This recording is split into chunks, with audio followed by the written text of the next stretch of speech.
তো চেক বাতি জিজ্ঞেস করলে চেক বাতি বলতে পারে না। এই যে গাড়িটা দেখেন চেক বাতি নাই, আমরা গাড়িটা রাস্তায় বন্ধ হয়েছে আসছি।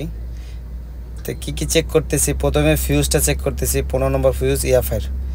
দেখেন এই যে ফিউজটা চেক করলাম, ফিউজটা চেক করে দেখলাম যে ফিউজটা ঠিক আছে। তো কারণ কি তাহলে স্টার্ট হচ্ছে না কেন বা চেক বাতি নাই কেন? এখন আমরা ইএফআই রিলে, যেটা ইএফআই রিলে চেক করলাম, চেক বাতি যে দেখেন ইএফআই রিলে, ঠিক আছে। এখন আমরা হরেনের রিলেটা এখানে লাগাবো, ফিউজ যখন ঠিক আছে তো আমরা হরেনের রিলেটা নিয়ে ওখানে লাগাবো ইনশাআল্লাহ। চেক বাতি চলে আসছে, মার সেলফ মার, এখন চেক বাতি চলে আসবে। আমরা চেক বাতি সেলফ মারে চেক করতেছি যে নাই, তারপর পুরান রিলেটা খুলে আমরা হরেনের রিলেটা লাগাইয়া স্টার্ট করবো, ইনশাআল্লাহ স্টার্ট হয়ে যাবে। আর আপনাদের সাথে দেখাবো যে চেক বাতিও চলে আসছে। যখন আমরা হরেনের রিলেটা খুললাম, খুলে ওই পাশে নিয়ে লাগাইতেছি, এখন স্টার্ট করবো, স্টার্ট হয়ে যাবে। Self মারতেছি, check